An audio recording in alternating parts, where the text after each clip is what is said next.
mic. Yeah. All I need is one mic. Yeah. All I need is one mic. Hey everybody, welcome back to One Mic, where I watch shit so you don't have to. And today I'm here to talk about Season 5, Episode 7 of FX's Snowfall, entitled Lying in a Hammock. This episode kind of seems to continue this trend that we've been seeing, I'd say, over the course of the past 3 episodes or so, maybe like with the Iliad Part 1, Episode 5. This trend of like these weird directions that they're taking the stories of characters. You know, we had the Tiger stuff going on in the last 2 episodes, and now we've taken Jerome's character and Teddy's character and sent them in I think kind of strange directions as well. So I want to talk about that, and then I kind of want to talk about how I think the show is operating. But I want to start with talking about Jerome, because Jerome's kind of like the central character in this episode, I think, because he goes on this mission to find Peaches, which, for the record, the search to find Peaches has gone on for too long now.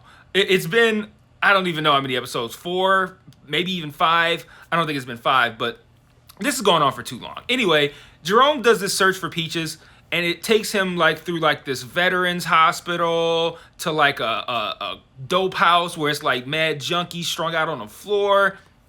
And Jerome goes on like this like path of like self-discovery, which I think, I don't know, I don't think we got there yet with this character before they really propelled him into this direction. You know, Jerome's been, of course, angry the whole time. They've definitely built that up. But what they haven't done is built up the idea that he has any issues with this, that he's struggling with it.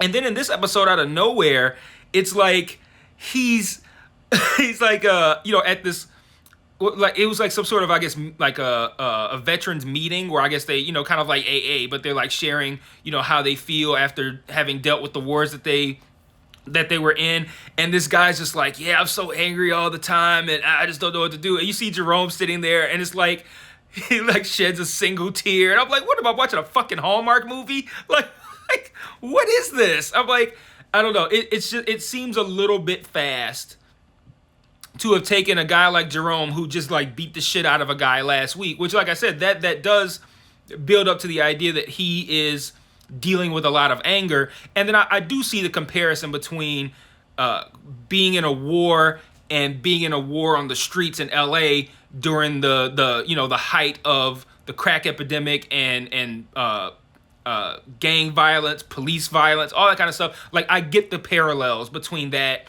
and war, and why Jerome would kind of relate to or empathize with war veterans. I get it. I just feel like him going in this direction of self-discovery, where it's like, it seems like he's going on this path where he's going to become like a super righteous kind of dude almost. I really hope they don't do that, or if they do, give it some time. But like the way I feel like the direction I feel like they're going, when you couple this kind of like realization of all of the terrors and horrors that come along with being in the game that he's in, when you couple him coming to grips with that and feeling like this is, maybe this is the time for me to get out of this, with the fact that he asked Louis to marry him in this episode, to me, it feels like they're setting him up to be a character that they kill off at the end of the season. And I'm wondering if this show has already kind of like jumped the shark with like the Tiger shit and the strange direction they're taking characters this week.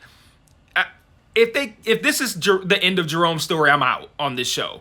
Like, you can't just, in episode 7, have Jerome just decide like, oh, okay, yeah, this is a little bit too much for me. I'm like sitting at this fucking war meeting and I'm just being, having like these tight shots of him looking like reflective or contemplative or sad. I'm like, this is so fucking corny. Like, if we had built to this with him struggling with being in the game at all from a emotional perspective, then I would get it. But right now, the only struggles that they've shown him dealing with is being in the game from a I'm tired of working for Franklin aspect. Like, him and Louis have this whole time been on a we want to do our own thing vibe, not a we want to get out the game completely because it's too stressful and I'm having like PTSD out here kind of shit. They haven't really set that up.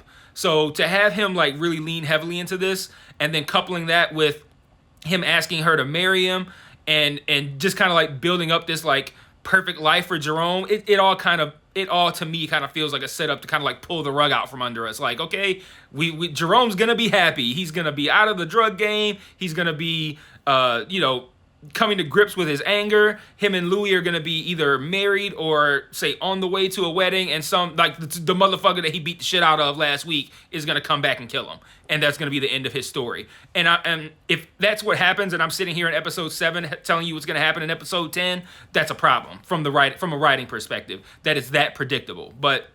I just found that to be a little weird. The tiger thing combined with this. And speaking of which, if you one of the motherfuckers in the comments talking about, man, you ain't from LA, so you don't know how tigers was running around, shut the fuck up. Like, come on. Like, I'm gonna sit here and study all of Los Angeles history in order to watch this show. Like, if that's a requirement of understanding these goofy ass plot lines is knowing the entirety of Los Angeles history, then that's a problem for the writers as well. So fuck off talking about I'm not from LA. And I looked that shit up. Like, I looked at it because I'm like, the only way this makes sense is if there actually is a story from 1986 where a tiger got on the loose, just like the whole limb bias thing. I didn't find shit. And I'm not saying it didn't happen, but I'm just saying I looked it up. I didn't find shit about a tiger escaping and running the streets of Los Angeles. So I actually did some due diligence here, looking up Los Angeles history. So go fuck off if you tell me like, oh, you're not from LA. Like, like what does that have to, like, again, if I gotta know the entirety of LA history to grasp an episode of Snowfall, then for the 4th or 5th time in this video, the writers are fucking up. So yeah, fuck out of here with that shit. The show also is, I think, playing around with this Peaches thing too. I still firmly believe that Peaches did not betray them.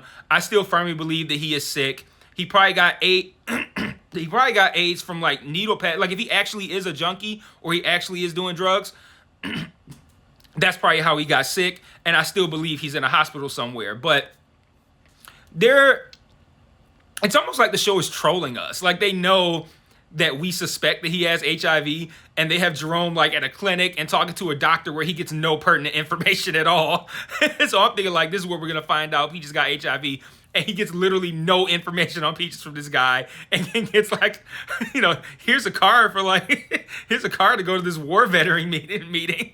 Like that's not what happened, but like that's kind of like the vibe, and I'm just like, man, this is so fucking weird. But I think that's the case with Peaches. They're leaning more and more into like where Franklin's just telling people, yeah, Peaches did it. So like, okay, you assuming that. I don't think Peaches is involved. I still think it's that guy that was listening at the club who stole the money, and I think he was spying on them. I think, and as a side note, let's say I'm wrong, and let's say Peaches really is a junkie. Peaches really stole that money. Peaches really betrayed them. That's another reason for me to be out on this show, because that is a complete divergence from the Peaches that we've seen throughout the entirety of this show.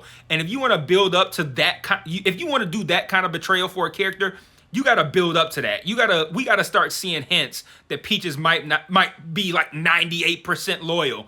We've seen Peaches be 100% loyal this whole time, and then all of a sudden he's gonna do this ultimate betrayal and run off to Burma. No, I don't buy it. And if that's what ends up happening, again, I'm out. Like, don't sell me that bullshit. That's so fucking lazy to have a 100% loyal guy and just be like, yeah, he did it. He was on drugs. Even him being on drugs is a step too far. Like even that's out of left field.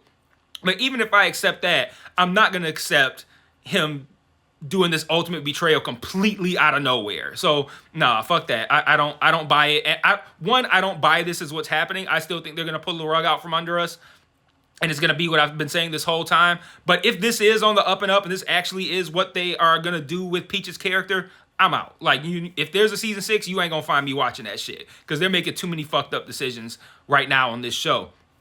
And speaking of fucked up decisions, let's talk about another character they've sent in a weird fucking direction, which is Teddy. Teddy finally links back with Gustavo.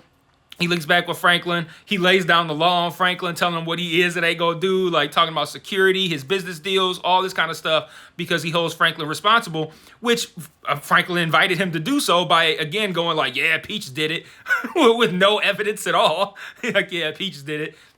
So now he's suffering consequences from Teddy over throwing Peaches under the bus. We ain't got no evidence that Peaches is involved, other than his strong suspicion that Peaches stole the money and the fact that they can't find him. Which, again, from a street perspective, that's pretty strong evidence. But from my perspective as a viewer, it's still kind of unwise to just throw that out there and now you suffering the consequences. But that's neither here nor there. I have no issues with that aspect of the storyline. But, Teddy lays down the law. He then asks Gustavo to bug Franklin, which Gustavo clearly has some reservations over given what they had just went through. So I could see that driving a wedge between Teddy and Gustavo. And then I can also see Sissy, who's looking at the recorder in her purse in this episode. I could see her actually doing it and telling herself it's the right thing to do because she's doing it to protect him. And yeah, and again, stupid character thought process. Like Sissy is someone who knows what he does pretty intimately, somehow rationalizing putting Franklin in a position to get got by either his enemies or by the government under the idea that you're helping him. Like I feel like Sissy would know better than that, but I feel like that might be the direction they're going. But I could be wrong, and I'm not. That's a storyline, an angle that I'm still waiting to see how it plays out before I judge it, or before I think like, oh, they're probably gonna do this and it's gonna be fucked up. Like I feel like wherever they're going with Jerome and Peaches and Teddy is gonna be fucked up. But I will get on here on camera and say I was wrong if these angles end in a satisfactory way. But Teddy, like I said, he lays down the law with Franklin. He sets up the idea of Gustavo bugging Franklin.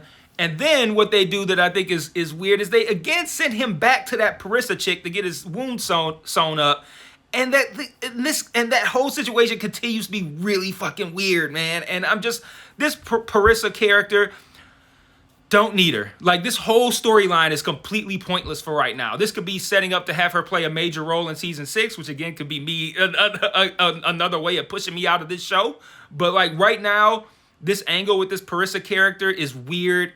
It doesn't fit in with anything. It's not really necessary for like the Teddy and Gustavo, Teddy Franklin, like the way that Teddy is involved with everyone else, throwing in this Parissa character and giving him some sort of like romantic interest is just weird and pointless. And I don't understand why they're doing this. She's weird. Like it's such a divergence from, I think, like the tone of the show to have these kind of almost like goofy network TV fucking aspects of the show. Like, let's interject, let's shoehorn in a romantic relationship. Let's have Jerome out here becoming fucking priest now, like whatever they're fucking doing with that. And then lastly, we have Louis, the most interesting aspect of the show, really kind of the only interesting aspect we have left, aside from whatever finding out the truth about Peaches. Louis seems to be setting up Kane to be hit by Buckley, but apparently, at least we are led to believe, Leon seems to have brokered a deal with Kane to kind of squash the beef and have Kane get money with them. Now, one, I don't believe that. Like, I believe Kane might tell Leon that, and that's not what's his actual intentions. But even if I take that, if I take Kane at his word that that's the case, we're still going to have a conflict when Louis, I should say when Buckley inevitably tries to kill Kane and fails. We're still gonna have that bumping of heads. So that aspect interests me, how they're gonna play that out. I think they kind of fucked it up by not introducing Kane until episode 6 and then not even having him in episode 7. So like now you want me to have emotional stakes for how this season ends as it pertains to Kane when we didn't meet him until the end of episode 6. He's not in episode 7. So at best, we will see him in 3 full episodes at best. So I'm like, again, another bad decision. So this show is heading in a bad direction, man. Like, and that sucks. Because like I said, season 4, I think, is the best season of the show to date. So for season 5 to be rapidly plunging down the toilet like this, it's concerning. But a couple of thoughts real quick before I wrap up. I'm only at 14 minutes. Franklin's pager being blown up while he's trying to play concerned, boyfriend, future father to Veronique. Well, not future father to Veronique. While he's playing concerned future father and boyfriend, while he's playing that aspect of himself up to Veronique, being blown up by Teddy, it was a little heavy-handed, like, hey, I'm here for the baby. I'm here to be a good guy. Oh, shit, my CIA contact is blowing me the fuck up, and you can't even get a word in because my page is going crazy with all the bad people that I have in my life. Like, it was a little heavy-handed, but I'm not too mad at it. It's not going to happen with Veronique and Franklin, I don't think. And I wouldn't be surprised if they kill off Veronique, because that's the kind of, like, that might be enough that, like, if the Jerome shit plays out bad, if the Peaches shit plays out bad, if the Teddy shit plays out bad, they might still hook me if they for season 6 if they kill off Veronique, because I would just want to see what a Franklin who lost his supposed girl that we have no vested interest in because we had never seen her before. That's another bad decision. Like, who the fuck is, like, we don't even know where they met. Like, where did she come from?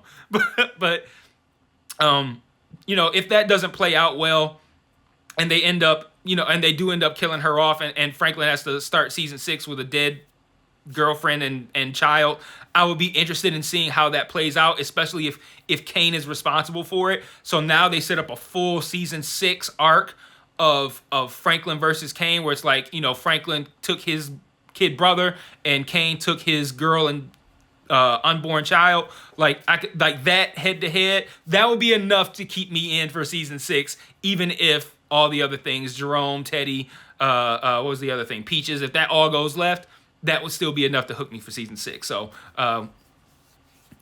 we'll leave that out there as a potential way to do it. I already talked about Sissy potentially bugging Franklin, and what was the other one? Who else was asked to be bugged? Sissy bugging Franklin, and Gustavo bugging Franklin. So I already talked about how those two different angles could play out. And then Jerome asking Louis to marry him. I feel like that was a moment that I feel they played up as something that was supposed to be big, and most people are going to be sitting there going, wait, they ain't already married?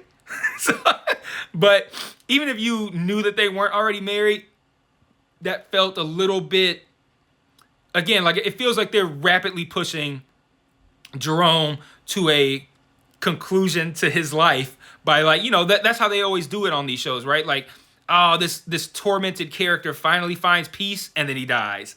Like, that's where they seem to be going, and they're pushing Jerome there too fast. Because just last week, Jerome was the same Jerome we've seen from season 1, episode 1 to season 5, episode 6. Been the same Jerome.